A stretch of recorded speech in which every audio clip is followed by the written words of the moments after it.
Thank you, and welcome to the regular business meeting for the District of Squamish. Today is Tuesday, March 21st, 2023.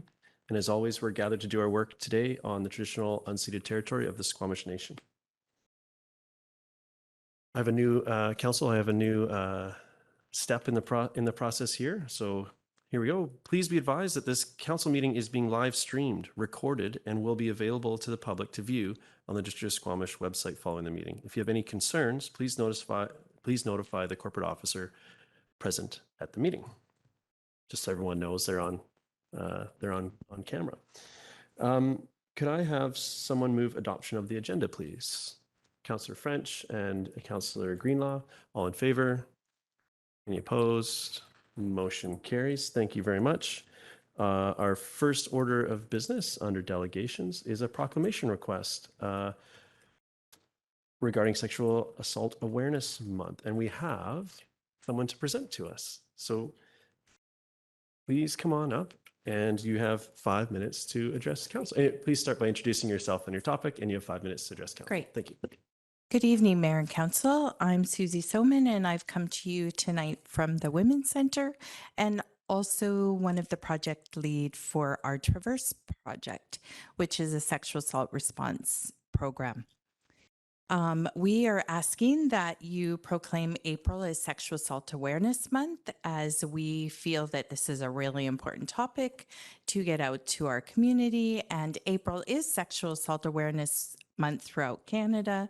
And it was really great that we got to have our first proclamation with Squamish last year. So as we're preparing for this year, we're doing it again, and actually throughout the corridor. Of course, sexual assault response is something, and prevention is really hard to talk about, but it's very important. We're a growing community. Sexual assault happens in all places, in all areas. And Traverse is a project that support all genders throughout the corridor 24/7. Actually, there's a team of 5 of us that support throughout the corridor. And we make sure that if somebody calls us, we're there to help. I don't know if you have any questions. I could go on forever about this, but also I'm being recorded and suddenly feel a little nervous. It's my voice. Also, I'm not asking for money, which is a really great thing because I've presented to council many times for that, and that makes you way more nervous. Really, we just want your support. And I'll put it to you. Thank you very much for your comments. And I understand being nervous on camera. It does take some getting used to, I have to say. And thank you for the work that you do. Councillors, questions? I see some from Councillor French. Thanks, Mayor. You mentioned Traverse Project. You spoke a little bit about it. I'd never heard of it until I saw the application to appear. So I did a little bit of checking into it. I wonder if you might take a few seconds to tell us a little bit about just what the Traverse Project is. So as I said, we work throughout the corridor. We do have a 24/7 number that participants can call, and we may get a call from the emergency department, the RCMP, or the survivor themselves, depending on what that situation is, then puts us in motion. And we, can present with somebody in the hospital. We have an amazing team of sexual assault nurse examiners that work throughout the corridor. So they may call us as well, but typically we're there before they are. The RCMP in Whistler can call. I got a call July long weekend, and the RCMP said, you know what? This girl just really needs a mom. I hope you're a mom. And I was like, I am, and she's in luck, and I'll be there in 45 minutes. So those are the kind of things we get. She was a newcomer to Whistler. She was out of town. Mom was in Nova Scotia. We were able to connect them on the phone before we were at the hospital. So just some, we have snacks. We really just kind of surround them with support and do what we can after an assault. Of course, one of the other things is education. So we were at the Constellation Festival last year where we have posters in the bars. Often they get taken down, but we put them back up. Squamish is really starting to have an entertainment district, if we want to call it that, but there are definitely bars open later since COVID. So we respond to that. Also, the project started in 2020, which was right in the pandemic. And at that time, we were getting a lot of people were by themselves. They had lots of time to think. We got a lot of historical calls around historical abuse and how they might deal with that. So we were able to connect them with services, sometimes far away, sometimes close. But we really just pivot and turn to whatever that person may need. We did just have to apply for new funding, fingers crossed, but that's how it works. We had really great federal funding for 3 years. That funding's now being spent. We've just have applied for provincial funding, and we should be hearing about that in the next couple months. Thank you very much. Council, any other questions? Go ahead, Councillor Stoner. Yeah, thank you. Through the chair, thanks for your presentation, for being here this evening, and all your work on this really important topic. Thank you. I'm curious, it outlines a few weekly themes in your application to appear before council and weekly social media posts. Is there anything that we can do to help amplify some of the communications that will come out during Sexual Awareness Month? Well, we absolutely share those posts if you see them. If you don't follow the Women's Center on Facebook already, I do know that week 2, our prevention of violence against people will be our clothesline project. So there'll be a presentation at Pearls Windows, and actually businesses throughout. We will be hosting a decorate your own t-shirt to hang for the clothesline project. So that can be done. You can, talk about that importance with your kids, your family, with anyone that violence may touch. Our theme for Sexual Assault Awareness Month is Consent is Sexy. And I should have brought you all stickers tonight, but you can now come to the Women's Center and we'll give you a sticker or a bag. And we know that's a really provocative title, but we believe that consent is key. And the more that we can talk about that, the better it is for all of our people. Thank you so much. Thank Council. you. Any other questions? Councillor Stoner. I was going to move the staff recommendation that April 2023 be proclaimed as Sexual Assault Awareness Month in the District of Squamish. Thank you. Are you seconding that, Councillor Hamilton? Would you like to speak to it? Just briefly, again, thanks for being here and for all the really hard work that you do, but it's extremely important and valuable. There's one stat that you shared that sexual assault is the only violent crime in Canada that is not decreasing with time. And I think one of the main ways that we can start to address this is really to bring awareness to it and to start talking about it. And so I'm happy to be able to support this motion to proclaim April as a month for awareness on sexual assault. Thank you. Thank you. Council, any other comments on this? Go ahead, Councillor Penningo. Yeah, I just want to thank the Women's Center for the just incredible and important work you do throughout the whole corridor. It's a lot of really important events, I've been to a number of events just welcoming new people and the declaration. There is, I believe it's in December, about remembering Montreal, is that? And so just seeing the community and the support for everyone that comes together at the center is fantastic. So thank you, and happy to support this. Great. That's so great. Take care. Thank you so much. And with that, I will also add my voice of thanks to all the work that the Women's Center does. It's very important work in our community. I'm happy to support this proclamation and as well as doing what we can to support the other endeavors of the organization. So thank you so much. With that, I'll call the question. All in favor? Thank you. We feel very honored. Motion carries Thank you. unanimously. Thank you so much. Okay. And thank you for coming and spending some time with us this evening. For having me first. And next, we have another proclamation request, although we don't have anyone speaking to it. This is around Lyme Disease Awareness Month for May 2023. There was a request, just worth noting, there was a request to light up, I believe it was purple was the color, however, green. And we don't have the ability to do that at our facilities at this point, but we can still make the proclamation that, go ahead, Councillor Anderson. Yes, Mayor Herford, I'd like to move this request and I'll speak to it if there's a seconder. Okay, I'll second it. Go ahead, Councillor. Thank you. There is, in fact, an important Squamish chapter in the ongoing efforts to raise awareness around Lyme disease. I'm going to quote from a 2009 press release titled, "Dr. Laverne Kindry of Squamish invested as a member of the Order of Canada." And a paragraph in that press release goes as follows. Independently, Dr. Kindry conducted field work that led the provincial government to declare Lyme disease endemic to this region being British Columbia. This resulted in many people being diagnosed and treated after years of suffering. His efforts helped to spur the creation of the Canadian Lyme Disease Foundation. Well, to quote from Mandy Shepherd, our correspondent from and volunteer of BC Lyme Nonprofit Society, it is directly impacting people in our community. Indeed, it is. So I'm happy to recommend this proclamation. The main awareness day, according to the letter, is on May 3rd.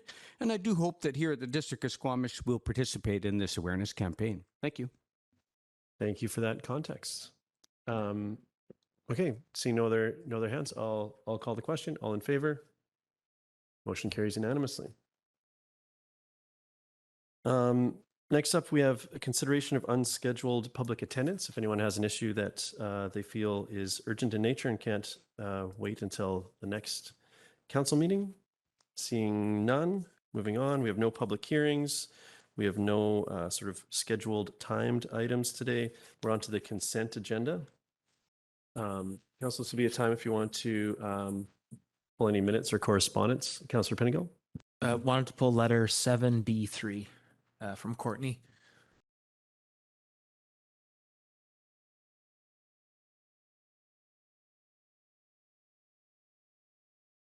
Okay. And anyone else have anything to pull from the consent agenda? Okay, with that, could I have someone move the consent agenda, please? Councillor Hamilton and Councillor French, all in favor? Motion carries unanimously. Thank you.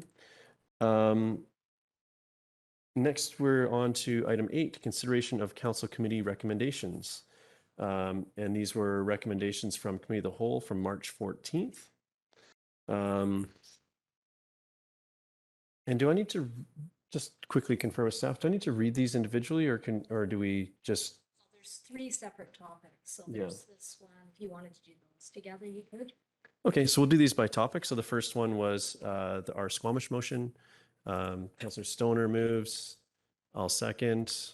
All in favor?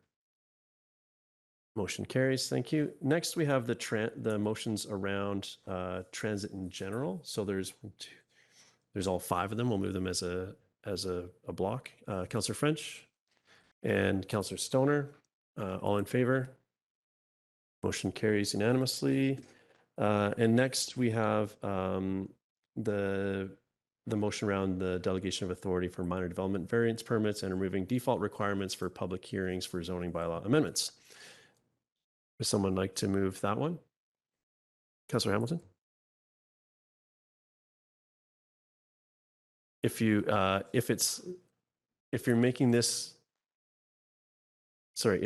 moving this, then we need to be seconded for discussion, then you can speak to it. Okay. So Councillor Anderson seconds. Go ahead, Councillor Hamilton. Thanks very much.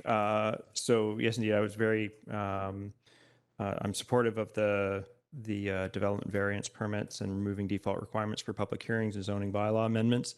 I would just like to, upon reflection, following the committee of the whole meeting, I recognize that there's a connection between something that a member of the public noticed in a public hearing, and I've seen that I'd like to see if we can try to resolve. And it's regarding our development procedures bylaw. In section 5 dictates what we put on the signs of our development variance permits and our development permits.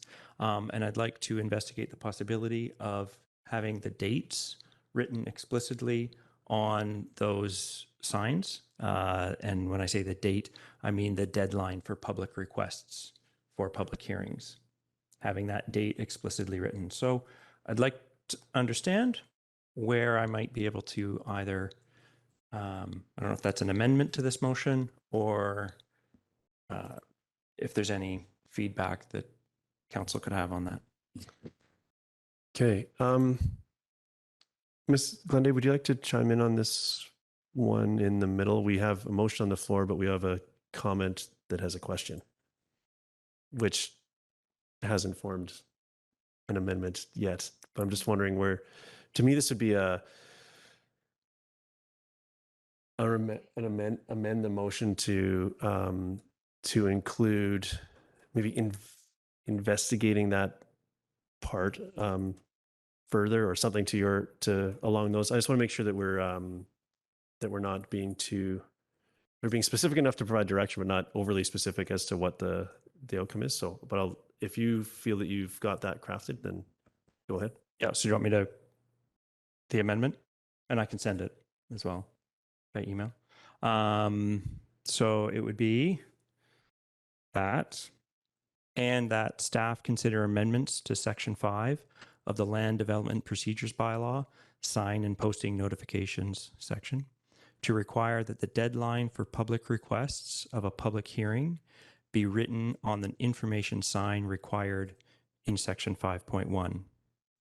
If no public hearing is required for the application, then the sign must communicate that no public hearing will be held.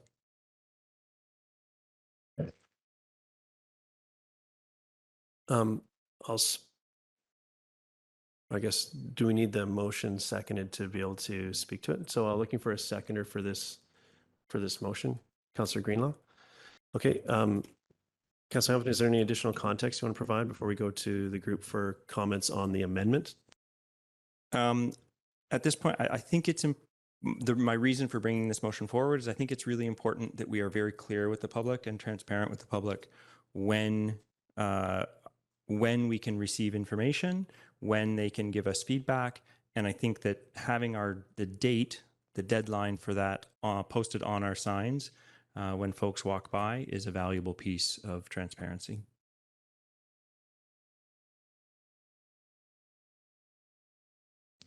Okay, Council, any other comments on this before I venture mine? Yeah, go ahead, Councillor Stoner. Yeah, I will support the amendment and the motion as amended.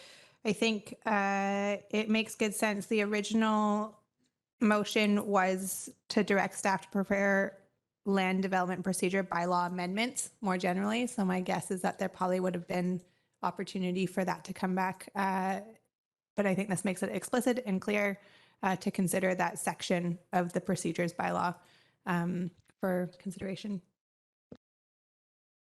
Thank you. Councillor French. Thanks, Mayor. And speaking in support of the amendment, I think that bringing this type of clarity to our signage has the potential to be a good thing, and productive. So I will be supporting the amendment. Councillor Bengal. Yeah, so I guess the one thing I'm not sure of, right now you can request a public information meeting, but not a public hearing. I think we had discussion about changing the requirement for a public hearing. I don't know how deep we got into whether or not the public could request a public hearing like they can a public information meeting. I think there's touched on that a little bit. This seems to assume we had gone in that direction. I'm not sure if we landed on an expectation that in some cases or all cases where a public hearing was no longer required, this public could still request it. And so then how would this fall into that? I'm sort of wondering. Thank you. The motion, as I read it, you're right, does say to require that a deadline for public request for a public hearing be written on the information sign. I think currently the policy would be around public information meetings. So I'm going to propose a friendly amendment from the hip here that the policy, so council directs staff to prepare land development procedures bylaw, that whole piece. And I think we'd be more, that specific attention be given to communicating through the physical signs. I don't want to be prescriptive as to what that is. So I think at this point we should defeat the amendment and we'll go for a more general one because I think we're being a little bit too prescriptive, but I think we can get there in the end. And I think that I don't think the wording quite nails where we are and sort of foreshadows where we may get to. So I think that whatever the policy is, it should be clearly communicated through the signage. So I support that, but I don't think this motion nails that. And then when staff brings it forward, we'll the amendments to the bylaw, then we know that we'll be looking specifically at the signage to make sure that it addresses our concerns about clearly communicating what the steps are. So, or you could withdraw the motion is the other way to do that. I would be voting against this one for those reasons and have another one, or it could be withdrawn and we could venture a different motion that may get us there. It's up to the mover. All right, so I'll give a second go. You could, or you could retract it I and will then withdraw my motion. do you have okay, would you have an another go if you'd like to try? Yeah. Okay, Can go I ahead. give another try? The That point staff- of process, sorry, I think it's been seconded. So was it seconded? It was seconded. So does the seconder need, sorry, does this? Yeah, is it just the mover or the seconder as well? Yes, I do. That staff consider amendments to section 5 of the land development procedures bylaw to require that the deadline for receiving public information, for receiving any public requests regarding the development be written on the information sign required by section 5.1.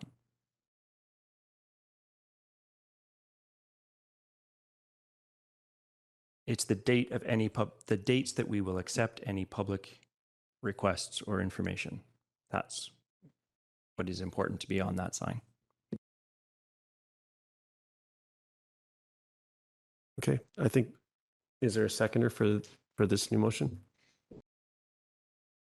We will go to the minute taker just to see what we're understanding here, and then we can double check with the mover that is what we're discussing. Char, did you get? I'm probably going to need some help with this, but pursuant to section 5 of the land development procedures bylaw to require that the deadline for receiving any public requests be written on the sign required by section 5.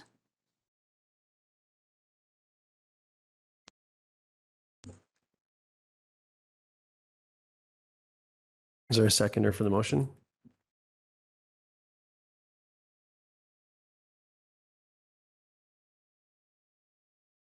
Okay, seeing none, we're back to the main motion, and I'm going to venture one myself that I think will get it. Oh, Councillor Green.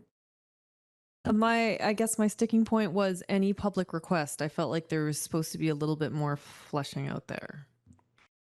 Yeah, I'll try, and I'm open to others, and I'm open to other suggestions. I think we can get there, though.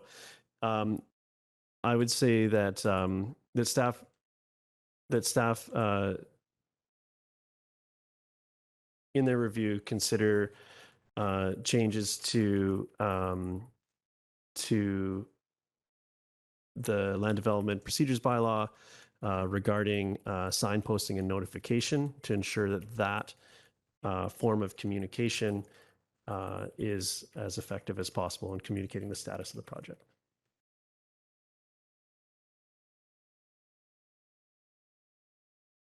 Councillor Stoner.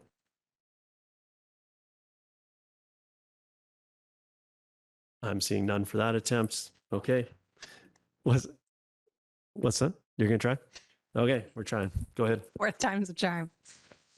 That staff consider amendments to Section 5 of the Land Development Procedures Bylaw, signposting and notification in line with other changes proposing to be made, and considering deadlines for public requests of information.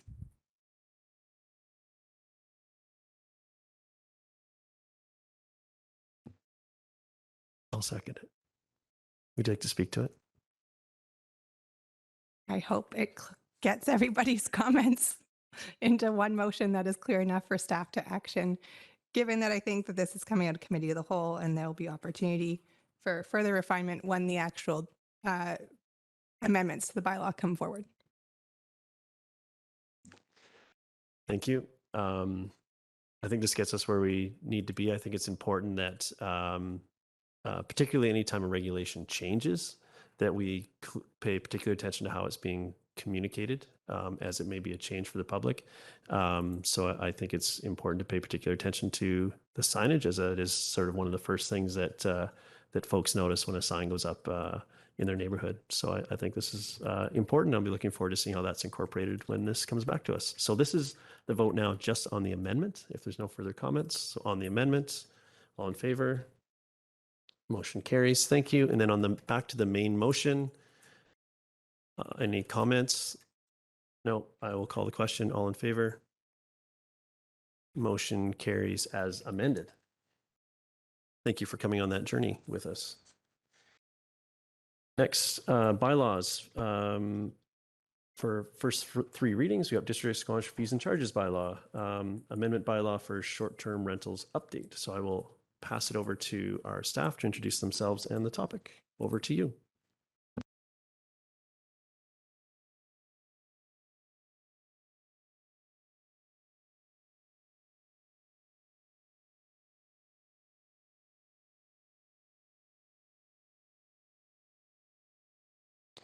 Thank you, Mayor Herford. Good evening, Mayor and Council. My name is Brian Daly. I'm a planner with Community Planning. I'm here tonight to present a fees and charges bylaw update related to short-term rentals.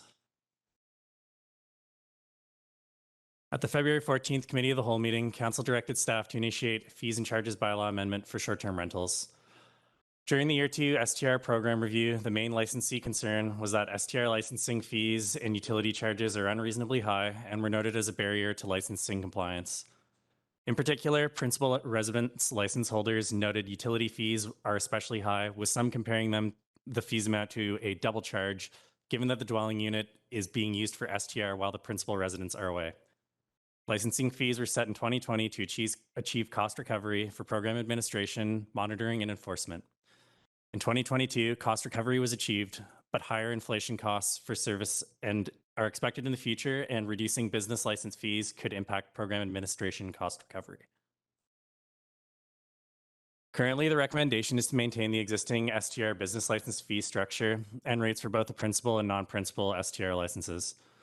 However, the following three recommended changes are expected to support new and existing STR operators, as well as TUP renewals pursuant to the amendments in the interim TUP policy.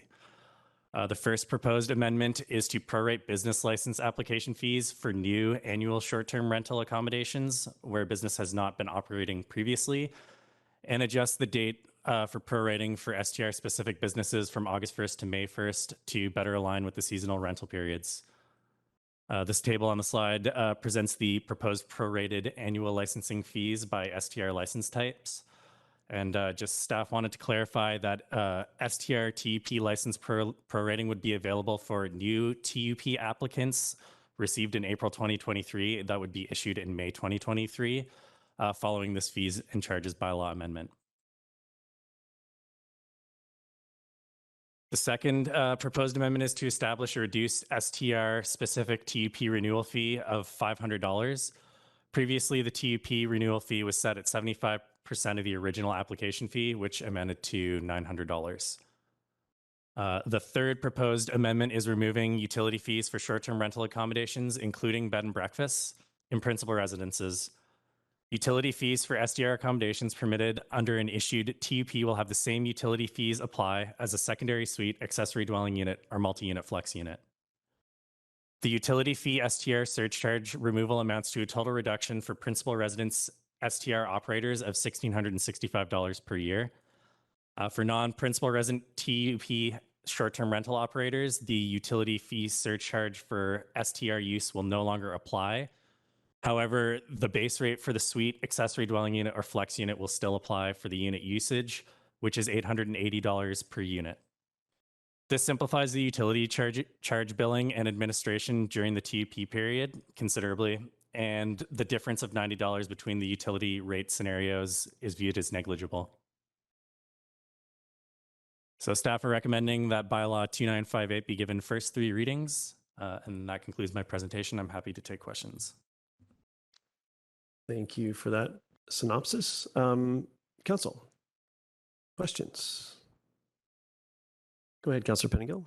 I think we had some public feedback, and I thought some council commentary about interest in enforcement and so on, a heavier portion of that burden being carried through fines as opposed to the sort of license fees. And so did we decide to go in a different direction, or would that come in a fees and charges bylaw update separately? I'm just wondering, or if someone can speak to where we landed on that topic. Through you, Mayor. That's a great question. This is something that we might have to do as a second step. So I think the enforcement charges are laid out often in different bylaws, like the municipal ticket enforcement bylaw. This first step was to kind of lower the barriers for entry, and at the same time, we will be stepping up our existing enforcement efforts on those that are not in compliance.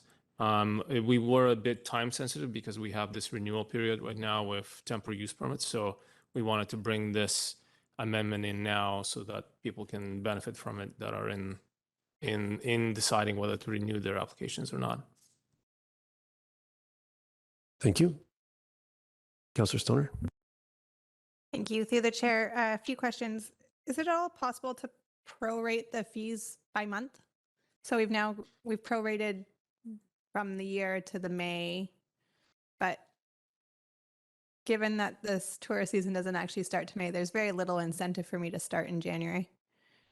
And so is there any way that we can actually just prorate it? So if you come in November, you get prorated for that 1 month, like you just charge the fees for the 2 months that year, and then you start again in January?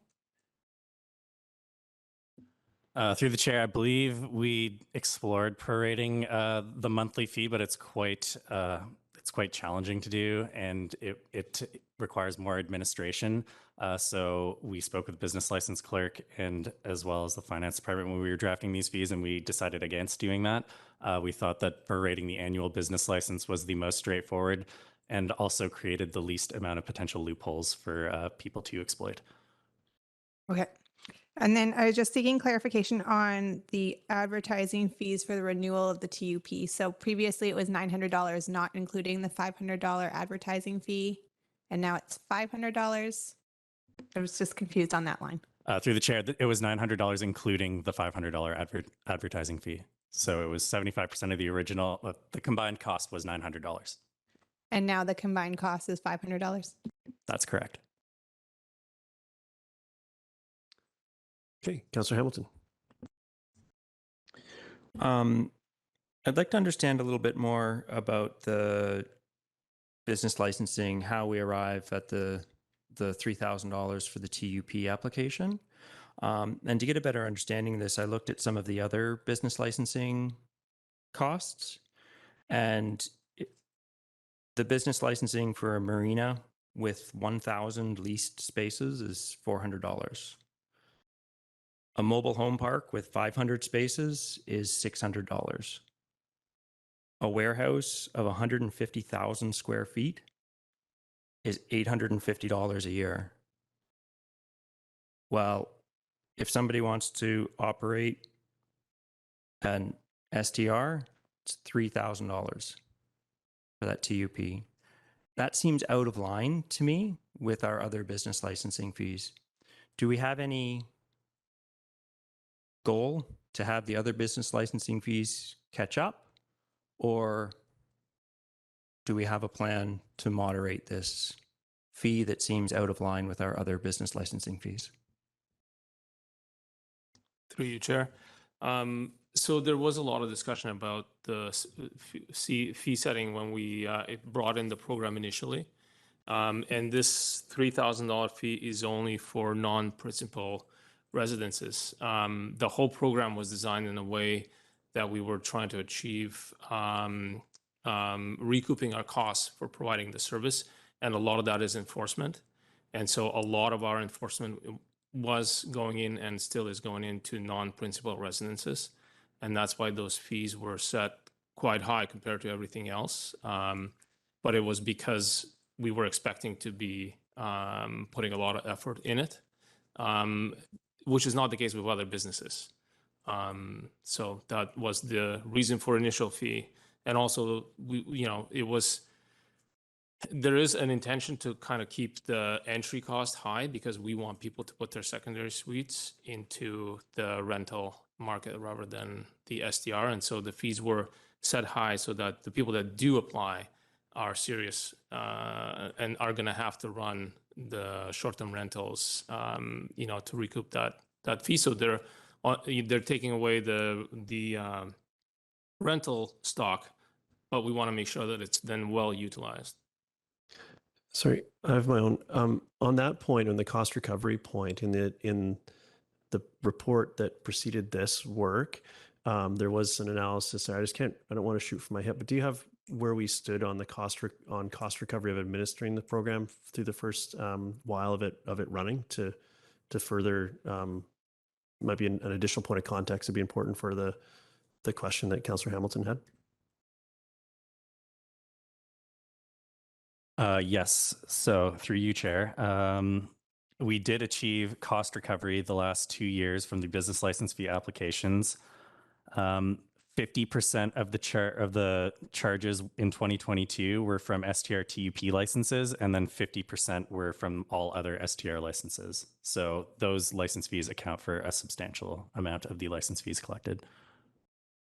Okay, thank you. So not a profit center, a cost recovery mission. Correct. Okay, thank you. Councillor Stoner? Yeah, thank you. Also, just reflecting on that, I think it's important to note that short-term rentals are also still then taxed as residential and not commercial, which is a substantial differentiation between other hotels. And so it's a tax fairness issue as well, where we don't have an ability to reclassify them because they're temporary use permits.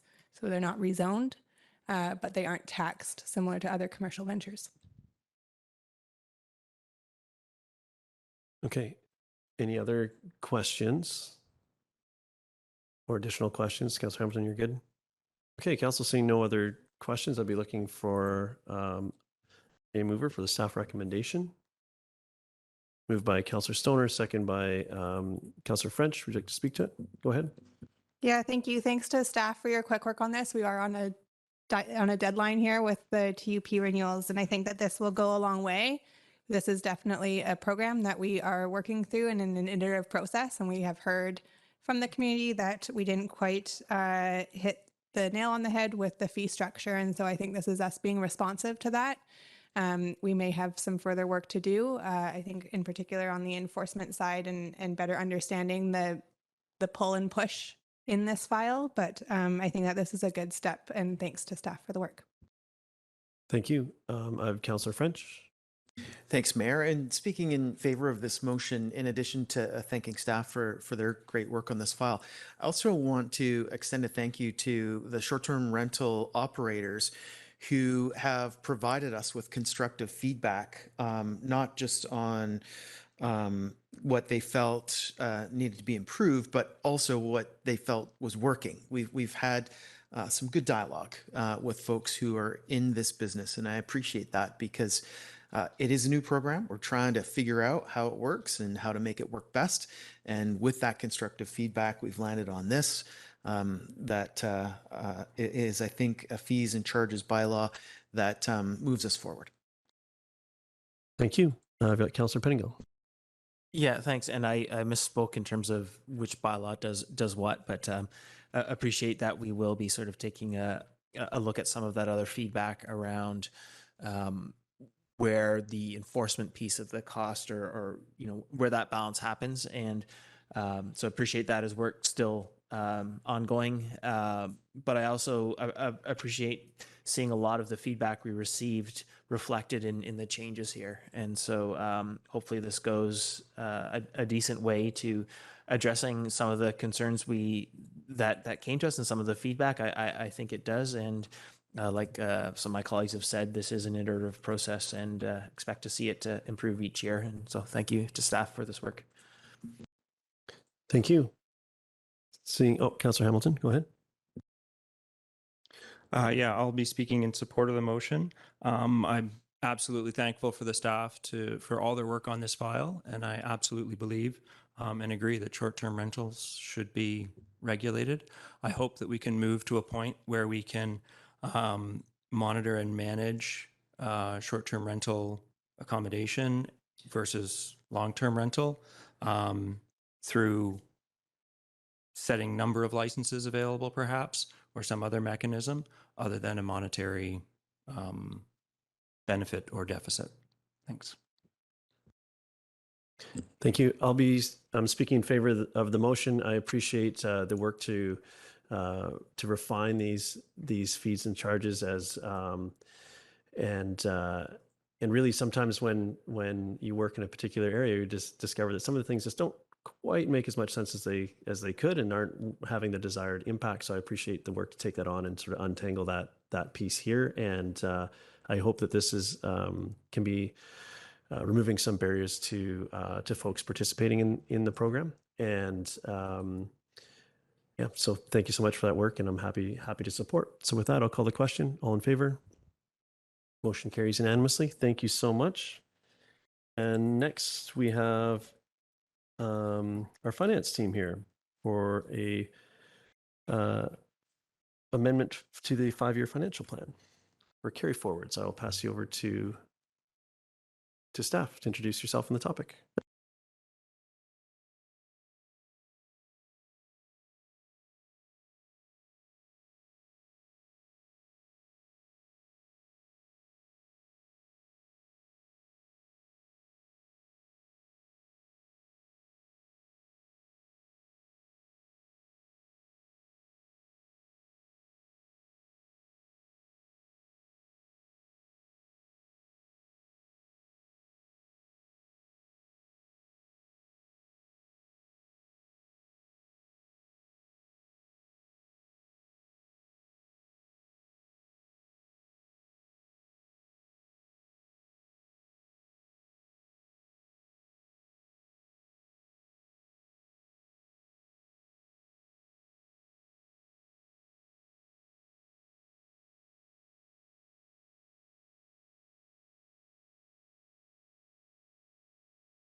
Thank you. Good evening, Mayor and Council and members of the community who have joined us today. My name is Heather Boxrud, General Manager of Financial Services, and my pronouns are she and her, so I may be addressed accordingly.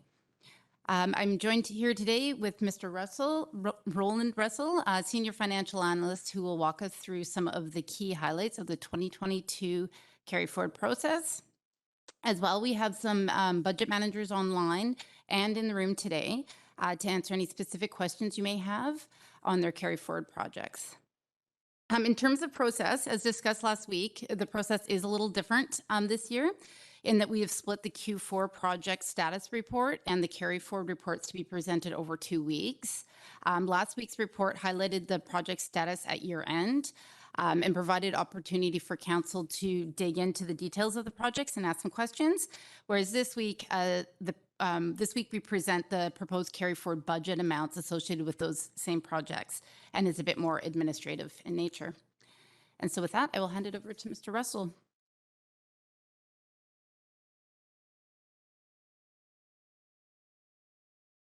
Good evening, Mayor, members of council, and public. We have a fairly straightforward agenda. Today, we are going to be talking about capital projects, operating projects, and then we will open it for discussion.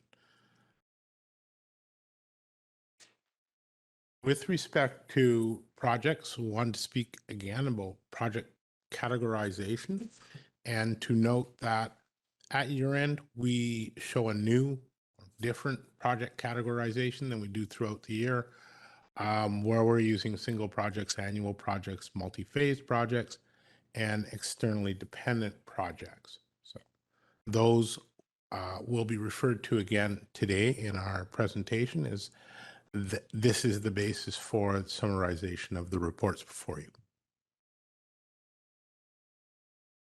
So I'd like to show the first slide, which is dollars and cents amounts with respect to capital projects. And needless to say, because capital projects contain a lot more money to begin with, the carry forward amounts can be significantly larger. It should be noted that the annual amounts carry forward projects is relatively low in comparison to the other projects. And that is because in general, we don't carry forward annual projects because the project is ongoing, continues to do the same type of work year after year.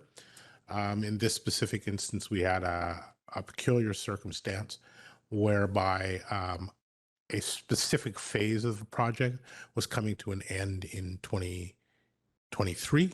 And so we allowed that project to be carried over from 22 to 23 so that it could be completed.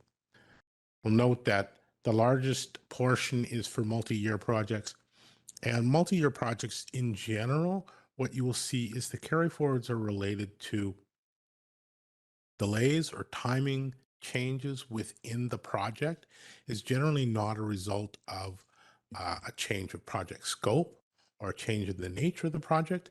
It's more that we, throughout the year, our progress wasn't as quick as we might have anticipated when we first set the budget. And so therefore, there's more work to be completed in future years, and therefore we're carrying that work forward.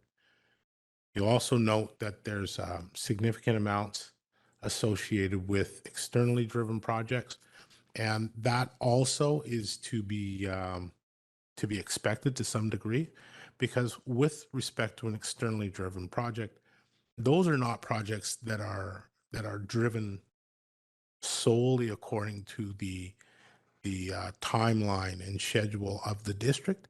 They're projects that also involve timelines for grant receipts, timelines for developers doing the work on our behalf, and also in some specific instances, depending on the nature of the project,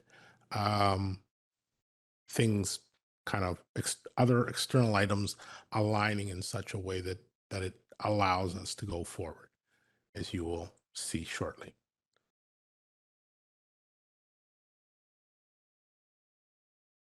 Now, some of the notes here, we've listed some of the major projects by these categories. And I think rather than have me, and there is some notation within the report, I think rather than have me rattle through this list, I'll let you look at it and make your own mental notes. If there are any specific questions that you would like to raise around these or any other projects, we will be happy to answer when the time comes. Now, with respect to single operating projects, we have a similar slide where, as you can see, there's a much, much smaller number because special operating projects is a much smaller pool.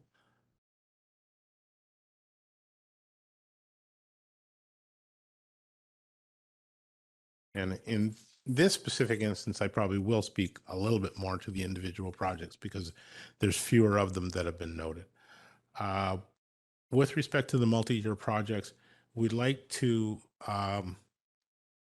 remind council and the public or mention to them that we received the COVID Restart grant back in 2020. It is now 3 years on. So a lot of the things that were originally designed to spend the funds on have been accomplished. We have approximately $100,000 left And at the direction of council, that amount is going to be carried into, or is being carried into 2023, and has been redirected towards mental health initiatives, and that will be managed by the Recreation Department.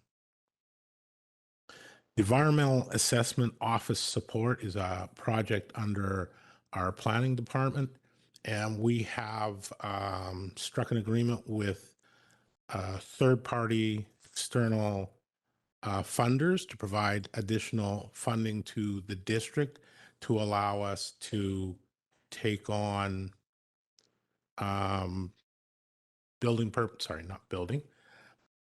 planning and development permitting processes associated with a large plant that is wanting to set up in our area, and they are prepared to fund this on their behalf. So they have given us some money in 2022, which we will now be redirecting to assist us to fund our efforts in 2023. Just more a timing thing around when the money arrived and when we will be able to spend it. And with respect to the landfill expansion pre-design permitting process, this is a multi-year, multi-phase project to design the review and design the next phase of the landfill. Currently, we anticipate that the landfill will be filled up by the end of this decade.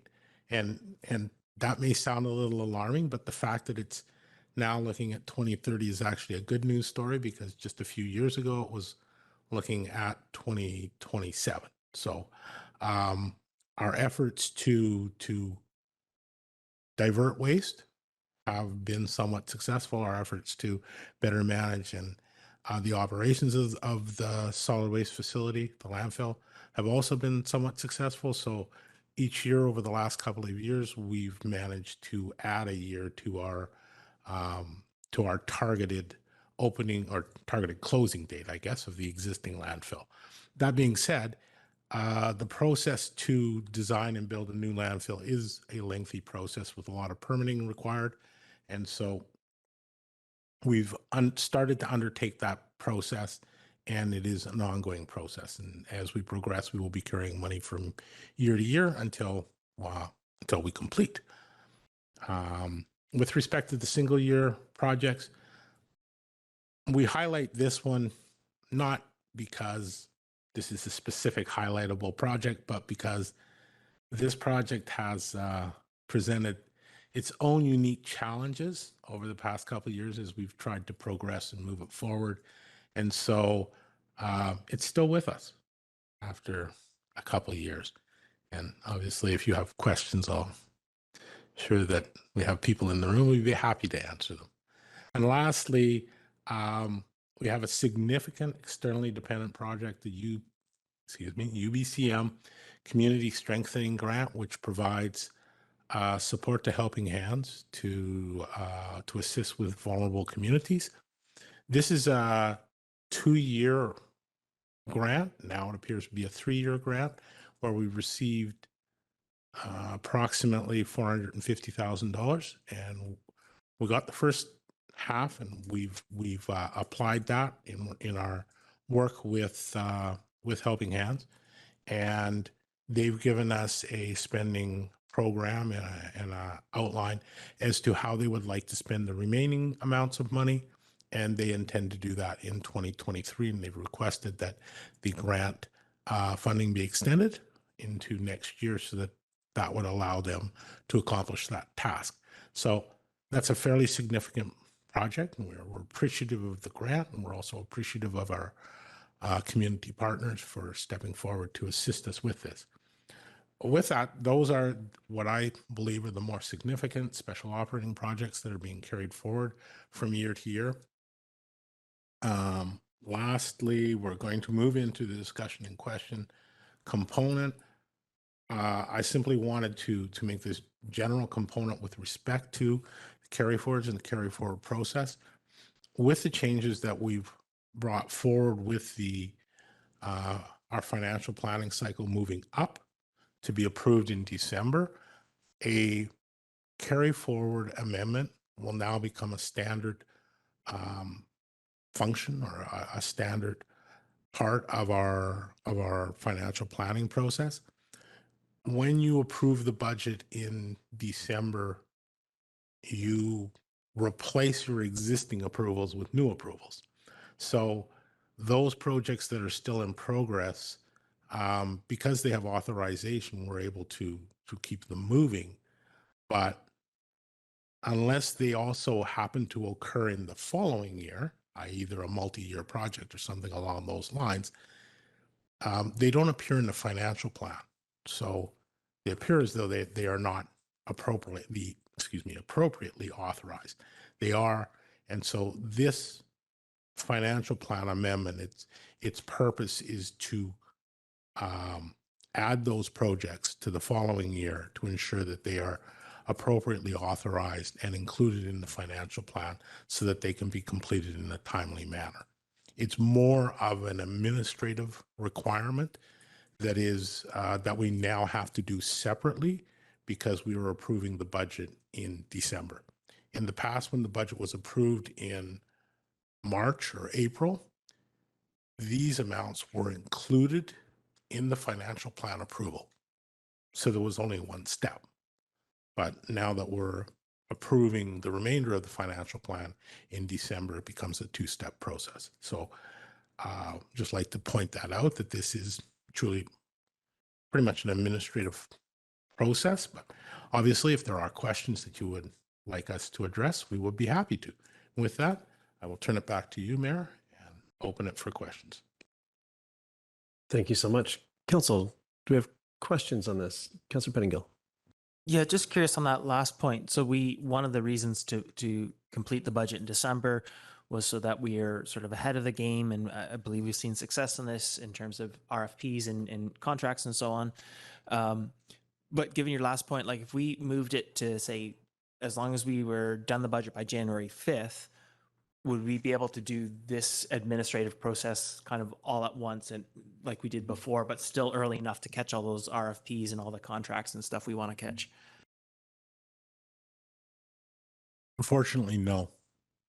And the reason is we can't actually finalize the carry forward amounts until we have done, in fairness, a significant chunk of the year-end accounting requirements. We need to ensure that we've appropriately calculated how much they've spent. If a manager wishes to carry forward the remaining budget, we need to know how much that is. And so those numbers aren't available until end of January, mid-February, before we can feel fairly confident in those valuations. And so as a result, it's probably going to be an early March kind of time frame for this report to be brought to council. Thank you. Very good, Councillor Pettingill. Councillor Anderson, followed by Stoner. Thank you. I wonder whether staff may be able to give an update on one of the more significant projects in terms of dollar amounts, namely the Honeoak Park Sea Dike project. I believe Mr. Rolston gave us an update a little while back, and I'm just wondering what our timelines, our projected timelines might be for undertaking the construction, and if you like, including the follow-up dock construction as well. There's always community interest in use of our waterfront there. Thank you. Through the mayor, we are currently working through our permitting process, and so we're targeting to begin construction in August of this year. And so that would be in-water works and construction of the dike, which would precede construction of the dock. So we're likely looking at, if everything goes well, to be constructing the dock and having that commissioned and ready for likely summer of 2024. Thank you. Thank you. Councillor Stoner. Yeah, thank you. Through the chair, two questions. The first, building on Councillor Pettingill's. Is there any reason why we wouldn't fold this into the overall spring amendment for the budget? So instead of doing it in two parts, just do it in one? We did do that last year. You'll note that there was a single amendment. Part of the reason is we're getting a little bit of. Yeah, okay. I'm going to try to word this appropriately, and please understand that our CFO may step in right after. I think we're getting some direction from our auditors, let's say, to suggest that the carry forwards were appropriate to be included in our original financial plan and the financial plan on which we would do the financial statements, but they considered amendments to the budget to be outside of that process, and so they wanted us to separate the two. Would that be? Through the chair, I'll just add to that. And yes, that is a reasonable statement, Mr. Russell. Just further to it, just for the community education, is that an amendment isn't typically added into the financial statement as a budget comparison, but a carry forward is appropriate to do so. In the past, so last year's spring amendment, it was very immaterial, so it was not a problem. However, this year, knowing ahead that we've got some significant cost escalations and therefore the budget amendment would be significantly higher, we have had to separate that. And we did speak to the auditors and got that advice as well. I knew there was a good reason. I didn't think you wanted to come to us twice with a different budget. My other question is just around the special operating projects. Do you have a total amount? So what was the total budget and what percentage is being carried forward? Do we have that number? I just looked down at my page and that number isn't on there, but I do know that the total special project budget is approximately 4.2 million, and we're carrying 1.2 million forward, so around 25%, maybe a little higher. And generally, does that seem in line with year-over-year carry forwards? I think it is, because when you look at our carry forwards this year, we had two what I would classify as grant dependent projects that between the two of them were 400 of that 1.2 million. So almost a third was related to the EOA support and the community strengthening grant between those two projects alone. So I think that we're doing a pretty good job and our numbers look good. On both those instances, they're somewhat not, okay, let me rephrase that, maybe a little more than somewhat outside of our control with respect to the timing. So, so I think if you take those out, we're probably around 20%. That seems pretty reasonable. Thank you. Council, any other questions? Okay, seeing none, we do have a staff recommendation. Councillor Hamilton, you moving the staff recommendation? As our seconder, Councillor Stoner seconds. Would you like to speak to it, Councillor Hamilton? Thank you for doing so much really hard work. Okay, any other? That's a tough act to follow, but I will hazard my own. Actually, no, sorry, Councillor Stoner first. Go ahead. Yeah, just briefly echo Councillor Hamilton's comments. And also appreciate actually breaking this out into two different components. I think it helps just keep it neat and tidy and clean.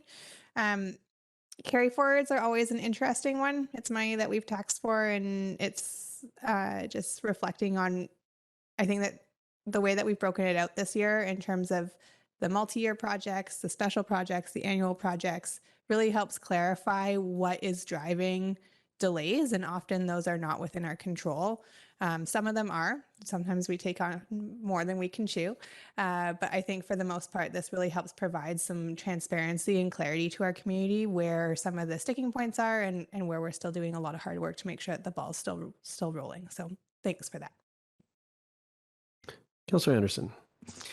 Yeah, I think I just wanted to assure staff that these reports are read in detail. I'm sure by all of us, but including the project reports. And what I notice and really appreciate is that they're up to date. It's not so long ago we received a report on all of these projects, but I just notice in the details there's lots of new detail, and I really appreciated that updating as we go. And I think the reporting is only getting better. Thank you.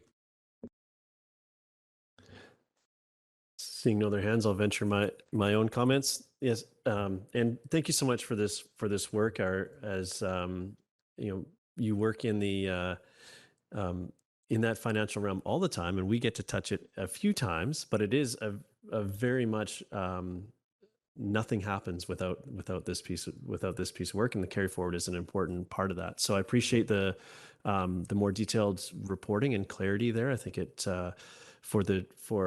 for us as individuals around the table, as well as for the community, that if they venture out to make sense of all these moving pieces that we deal with. So thank you so much for that.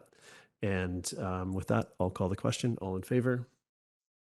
Motion carries unanimously. Thank you so much. Okay, Council, we're on to next up is staff reports.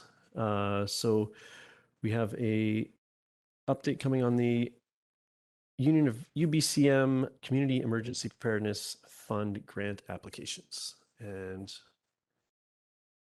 I will turn it over to staff.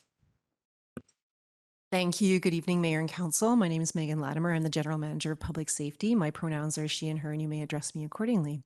I have with me tonight our Emergency Program Manager, Ryan Donahue. This is his first time addressing our council here. And so I will be handing it over to him to introduce the business at hand. So you have to push the button on the mic when and only so many can be on at one time. So when after you're done speaking, it goes off and then it goes back on. Anyways, thank you. Take it away. Good evening, Mayor and Council. So I'm here tonight to seek support for this resolution that the district apply for these two grants under the UBCM Community Emergency Preparedness Fund. These grants, the two funding streams are as follows: the Emergency Support Services as well as the Emergency Operations Center grants. These two grants will contribute 100% of costs for eligible expenses, up to a maximum of $30,000 each. Just to give you a bit of an overview, these grants, they've been around for a few years now. We've applied for them almost every year. The Emergency Support Services grant is designed to help us build capacity to assist people who've been evacuated from their homes due to some sort of disaster, whether it be a fire, flood, earthquake, whatnot. And it does that through allowing us to build a cache of supplies, as well as providing training for our volunteers and for our staff to be able to assist these people in their times of need. The Emergency Operations Center grant is similar in the sense that it provides us with the capacity to conduct training for staff, as well as also provide us with the ability to purchase essential equipment that we would use during an emergency response under an Emergency Operations Center activation.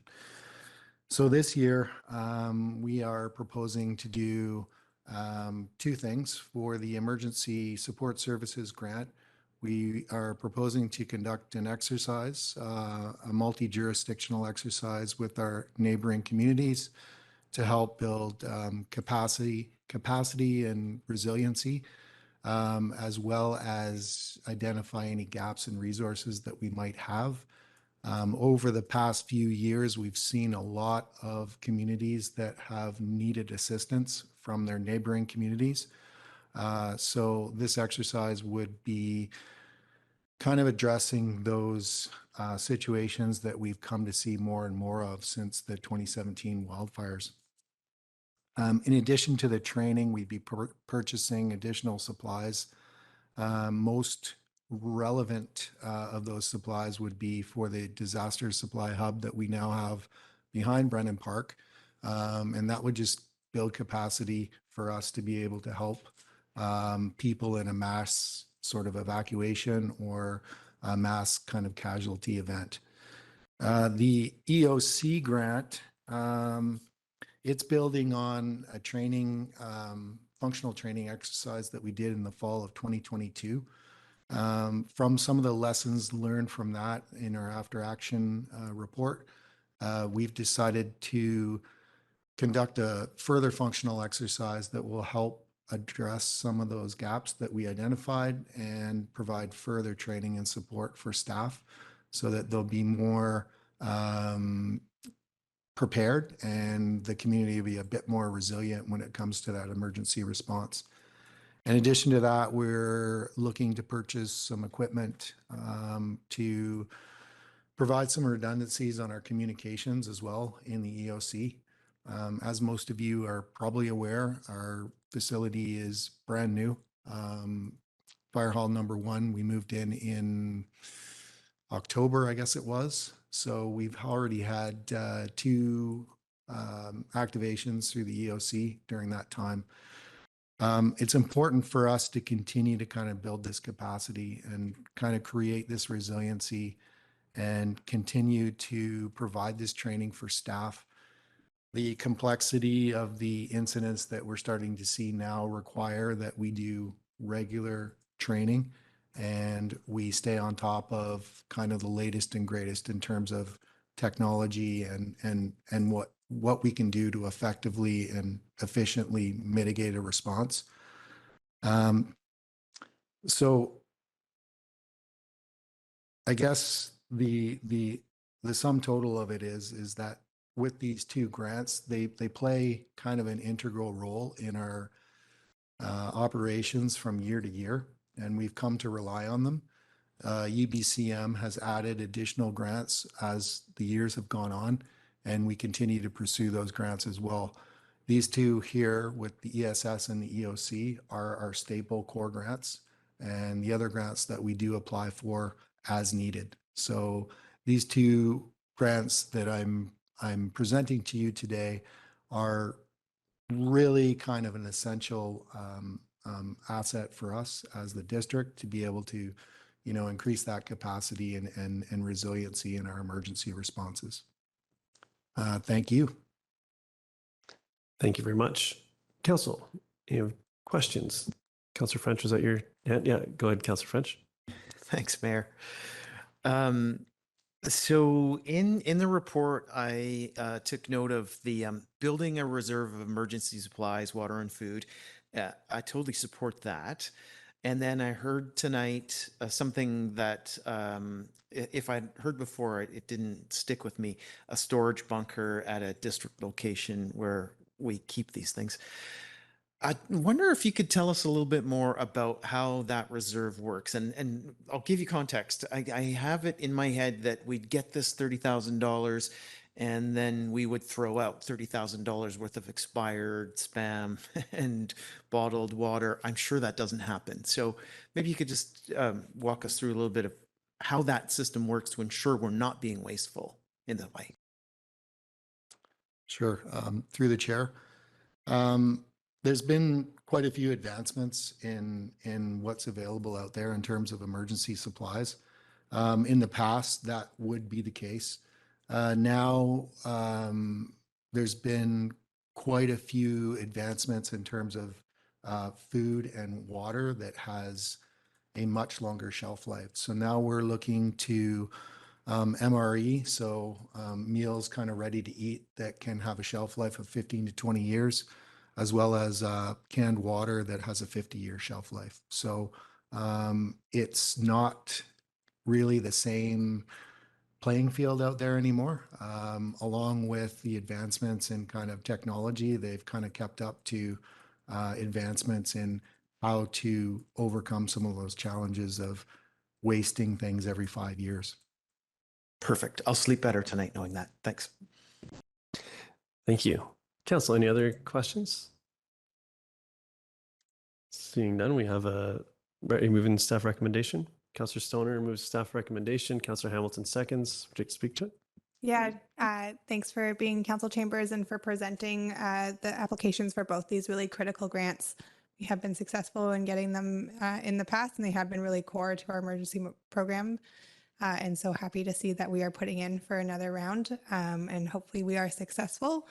I feel like emergency preparedness is one of those things that you can put so much time and energy into, and you just really hope you never have to use it. But I'm so grateful that we put in so much time and energy into the planning. So thanks for all your work.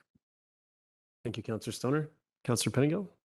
Yeah, just like to add my thanks as well. And it was, I can't remember if it was pre-COVID or post-COVID or during COVID, but Councillor Stoner and I got to participate in I guess, an exercise down in a helicopter to North Vancouver. And one of the things that stood out to me was, there are so many agencies and groups that have to work together that have maybe not worked or seen each other in person before. And just all these people working together. And it just struck me the importance of actually trying that out and practicing, because, we weren't dealing with any fires or earthquakes or anything, and it was already sort of chaotic enough. And you can imagine if there was a real emergency on top of it, how important that training becomes. So thanks, staff, for staying on top of this and pursuing these grants. Seeing no other hands, I'll venture my comments and my thanks for your work in this area in general and on these specific applications to keep this work moving forward. I hope that that will be successful, and we can see those that continued investment in the EOC, which is a beautiful space and a very important space for our community, particularly. Heaven forbid that we actually need it for a major event. Although every time it's activated, it's for very good reasons. So, I'll leave it there. Thank you so much for the presentation, and I'll call the question. All those in favor? Motion carries unanimously. Thank you so much. Hey, Council, we're on to item 11, which is late agenda items. And earlier this year, we not that far back, about a month ago, I think, we had some conversation around the Lower Mainland Local Government Association resolutions. And this, due to process, this piece is with us today. We'll just leave it that way. Councillor Pettingill, you've been working on this. Would you like to speak to this briefly and to kick off the discussion? Yeah, so I'm hoping to have my colleagues' support to bring this to the LMLGA delegation for consideration. For those that haven't been to LMLGA, it has been an ongoing discussion on whether or not it makes sense to accept fossil sponsorship. Fortis has been a key sponsor for a number of years, and it has made, I would say, a significant number of people uncomfortable. And so I think it's worthwhile having a discussion with the membership if this is where we want to go. Just speaking personally, I found it very challenging. I think it was last year, we had the mayors from Abbotsford and a couple of the communities up north talking about the disasters, and you would see these slideshows of the absolute flooding and devastation in their communities on these two billboards behind them, and then would flash a big Fortis logo or Trans Mountain Pipeline logo, the exact companies causing these things. And you're seeing these mayors in tears or near tears as they're talking about the devastation in their communities. And for me, that was one of the things that just made me think, like, we really need to think about this. I don't know which way the membership's going to go. There's a diverse range of opinions on this, but I think it's a worthwhile discussion to have. Just as a side note, I read through some of the IPCC report, the one from last year, and it talks quite significantly about the impact that advertising and lobbying of fossil companies, how it is significantly slowing down progress on climate action. And so I think there is a strong, well-identified relationship between sponsorship and advertising and the sort of climate action the membership is demanding. The membership has demanded, as talks about in this resolution, the signing of a fossil fuel non-proliferation treaty, so no more expansion. It's talked about divestment. We actually successfully put forward a motion in a previous year asking the province to support a transition away from fossil fuels. So there's a lot of, from my perspective, pretty direct membership resolutions already in I guess, a supportive or aligned direction, I would say. And so I'm hoping can have your support to at least have this discussion with the broader LMLGA membership in May. Thank you. Council, any questions or feedback on this proposed resolution? And yeah, and I'll just add one bit of context, and then and I think it's important to note that this resolution is for the LMLGA board, directed at and other resolutions that we dealt with were to be directed to the LMLGA conference, and then, if approved, flow through to to UBCM. So the formatting is a little different, and so on. But that's just a piece of context for this. Sorry, go ahead, Councillor Anderson. Thank you. I'm supportive of this initiative in that as an initiative to promote discussion.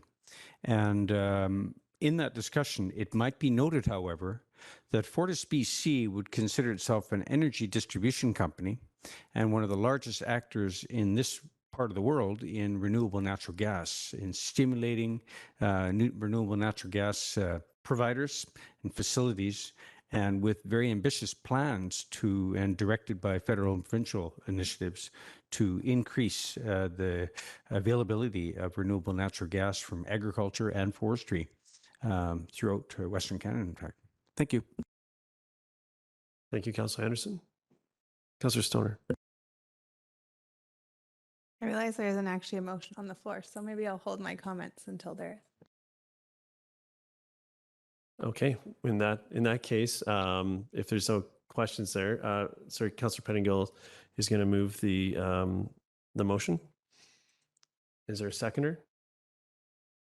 Councillor Hamilton seconds. Do you have anything else to add to that, Councillor Pettingill, as it's your motion, or open it up to other comments? No, I maybe said too much out of the gate, but I think I said what I need to say. Thank you. I think your initial comments aren't timed, but these ones are. So we'll go. Okay, go ahead, Councillor Stoner. Yeah, through the chair. I will support the motion on the floor, similar to Councillor Anderson, to move it forward for debate with membership. I think that is an appropriate move. I think that there will be robust discussion around this.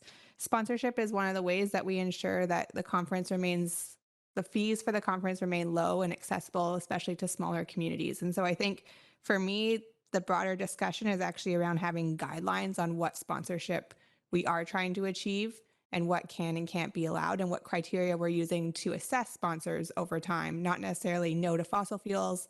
2 years ago, it was no to foreign countries in providing sponsorship funding. And so to me, it feels really reactionary, although we do have, as you've mentioned in your resolution, there is some strong policy around specifically fossil fuel components. But I think I'm a little bit disappointed that this didn't come from the board directly, but I do think it's worth a conversation during Lower Mainland Local Government Association meeting. So I will support it for that reason.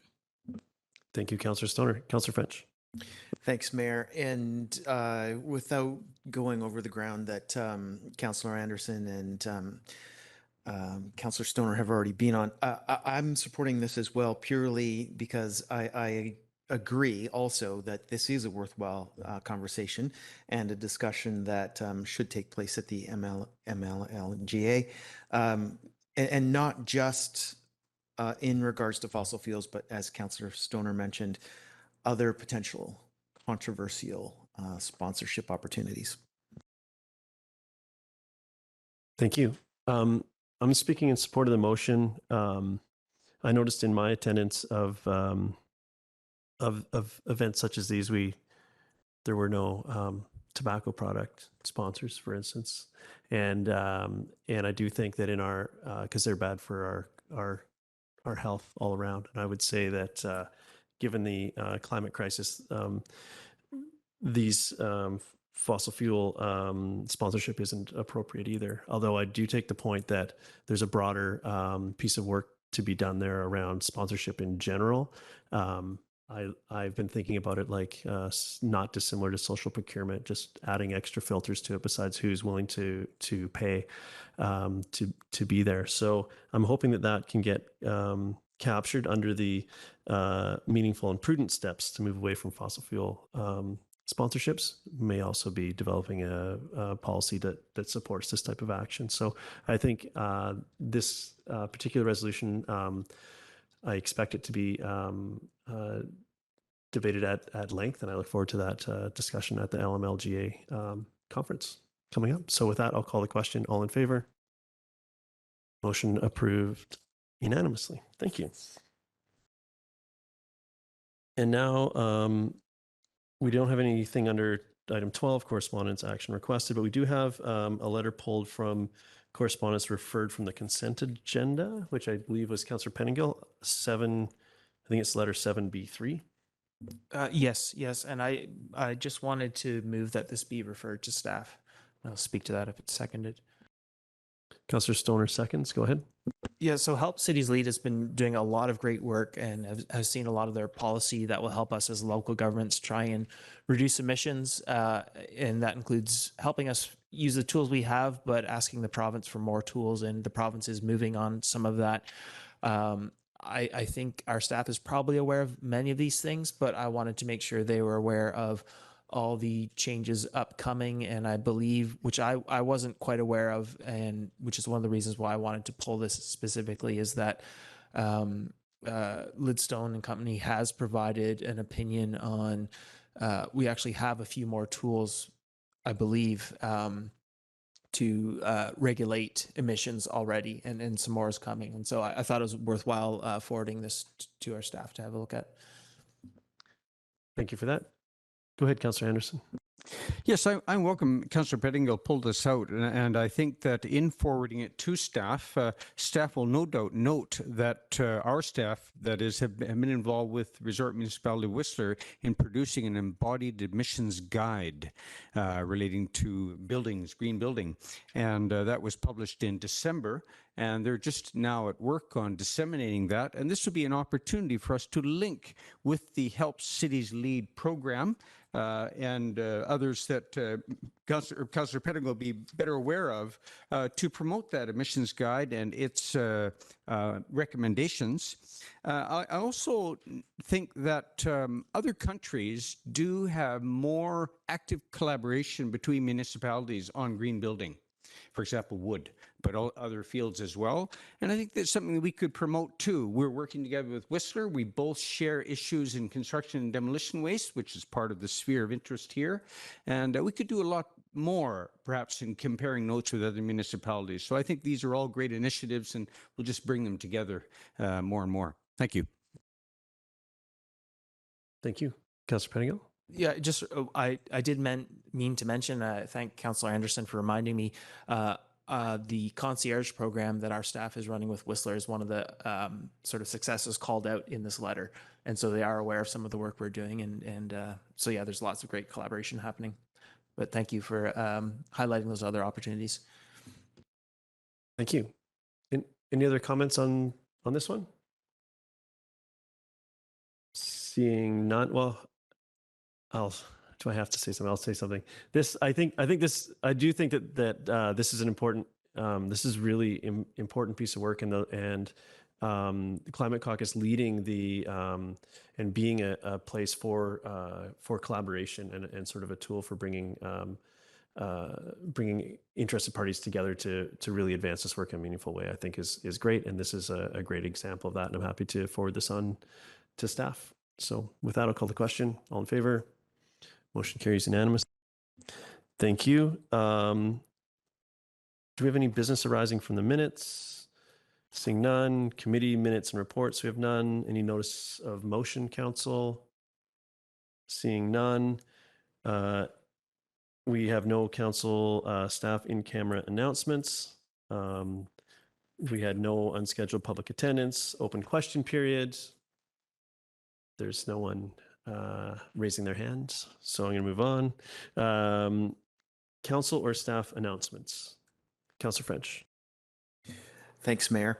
On Friday, I was scheduled to participate in an event aimed at youth, a day-long event that was, I believe, part of spring break programming. Ultimately, I didn't make it to the event. I was scheduled to talk to young people about volunteerism and was excited to do that, but had a work commitment that totally got in the way and prevented me from attending. But I wanted to share that this event took place and that it took place at the new Foundry space, which is very exciting that that space is now in use. There's going to be an official opening in a few weeks, which I think a number of us are planning to attend.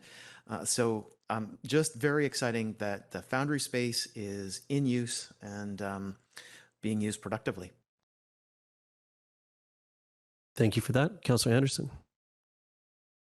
Thank you. I happen to note that today is the International Day of Forests, March 21st, apparently each year. And that prompts me to bring up that just a week and a half ago, we had a visit to Squamish over a few days of a group from BCIT Renewable Resources faculty members, and 24 students. The BCI2C groups are here each spring, and they really enjoy the visit to Squamish. There's lots of diversity in forest management circumstances, and there's several experienced, enthusiastic hosts with local societies, companies, and the Squamish Community Forest. I'm sure there'll be more relationship building in future. The theme for their last day in Squamish was the Squamish Estuary Management Plan. So they visited with the wildlife management area and the initiatives out there with the spit, and then on the east side at Site B in the forest operations. There are various departments at UBC that are also making visits and proposing future collaborations in projects regarding research and education opportunities. Mayor Herford, I wonder whether we might also highlight that the Sea to Sky RCMP is hosting a town hall next week. It is on Monday here in Squamish at March 22nd, 5 p.m. to 7 p.m. at Brennan Park Recreation Center. And there is information on that event at the district's website. And also on the district website is a reminder that March 28th is the deadline for input, straight to the survey input for the Garibaldi Estates Neighborhood Plan land use scenarios. Thank you. Thank you. Councillor Greenlaw. Thanks. I just wanted to bring to council's attention some correspondence I had with a member of the public. A member of the public contacted me with regards to a public notice that was posted in the Chief on February 23rd. And it was an application from Woodfibre LNG for an effluent permit on their project site. The posting was dated, as I mentioned, February 23rd, and it's requesting a permit for the effluent discharge of 1.6 million liters per day throughout construction. I'm unclear when the feedback period ends, but based on the notice, the wording in the notice, I believe anybody who wants to provide feedback has until at least March 25th. So I just wanted to put that out there and let people know that that's going on. Thanks. Thank you. Councillor Hamilton. Yeah, I just wanted to mention, I'm going to try to make it a regular habit of after I've participated in one of the library board meetings to just give a simple report to council on what the library board is doing. Right now, the library board, we're starting to engage in strategic planning. And as you can imagine, in a library, there's so much we can do. And I think there's a lot of enthusiasm to help make the library an even more amazing space than it already is.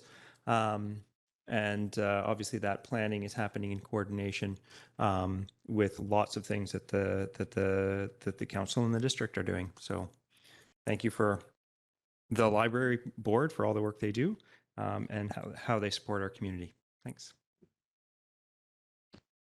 Thank you for that. Councillor Pettingill. Yeah, so a couple things. I think it was last week or the week before. I got to see some of the performances at the Squamish Community Music Fest. So just for the youth that participate, they will go on to compete in Vancouver and broader, I believe. Just such incredible talent, musical and theater singing talent in our community. And it's just fantastic to see. And I couldn't help but notice it was, I think it was in the paper, Lucy Gill, who's an alumni, has gone through that program, just received a $50,000 scholarship in related programming at school. And she's one of the, shining star successes. She was the poet laureate who we had come in and speak to us and share some poetry last year. So that was really fantastic to see. The final thing I wanted to call out is, and I know I'm going to mispronounce this, but I was very honored to witness the Slout ceremony at Totem Hall. And so that was the welcoming of the herring. And John Buchanan was blanketed.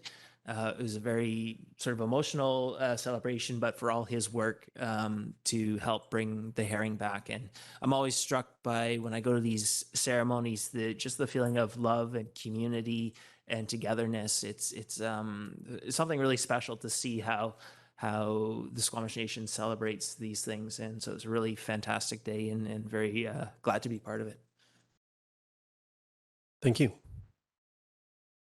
Seeing no other hands, I'll go into my update here. Lots going on. I had a tour of last week. I was able to go down to Britannia for a tour of the new sort of the village portion that's being constructed right near the highway, and it's remarkable how they found creative ways to reuse these buildings that are already 100 years old. And with the work that's being done there, I think they could stand for another 100. It's really, truly remarkable. And I think goes to, there's a lot of lessons that could be learned there going forward, as far as repurposing existing buildings, retrofits, even we go into circular economy, waste diversion, and so on. There's actually some really interesting things happening there. And as that project continues to come together, I think every time you do a trip back from Vancouver or back and forth, it's going to look a little different down there. But I think it's really interesting that things are happening on our doorstep in Britannia.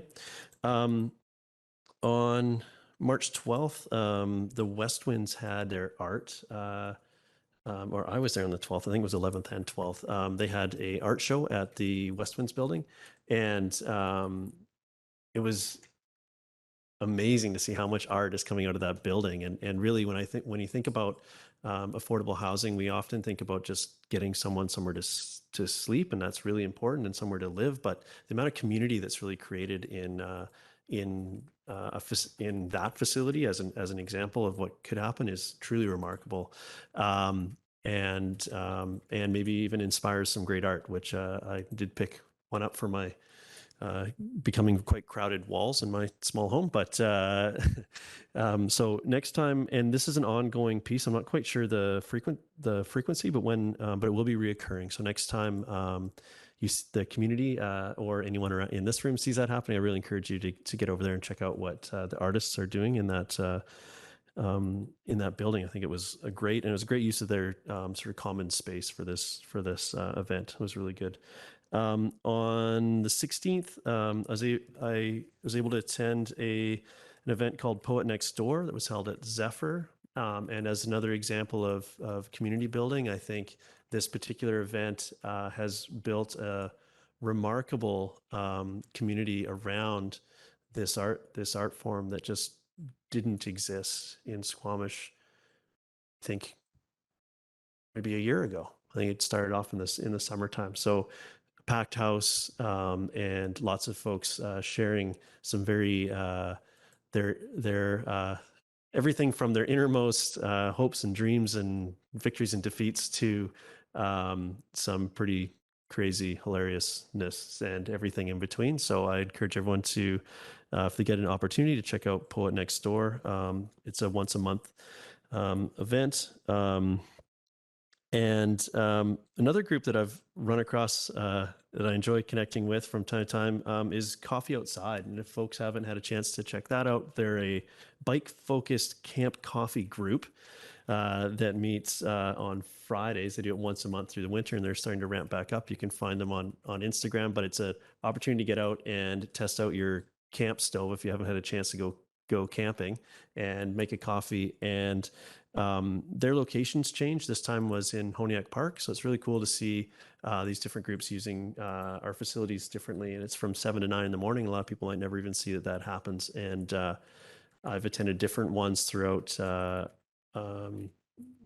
their time operating, and sometimes they're under covered areas because we need that. So we see our covered spaces used. It's just a different way to use our outdoor spaces. So if you're interested in getting up early and having coffee in different places and chatting with some folks, I like doing the same. I really like that. I enjoy my time with them there.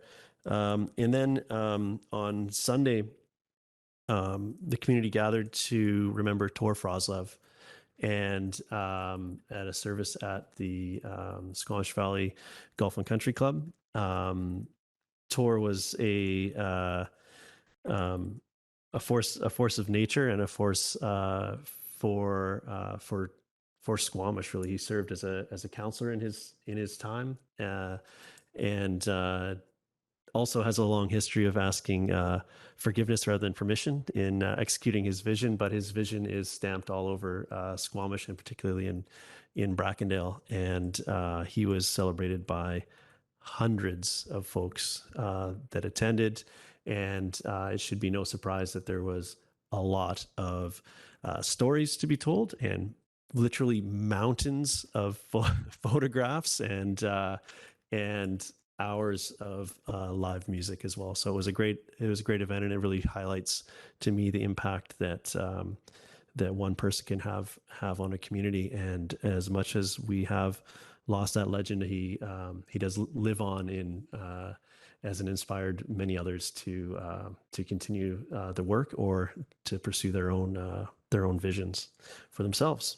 So, and that sums up the last while for me. So moving on, I think we have, is there any staff announcements in that regard? No? Okay.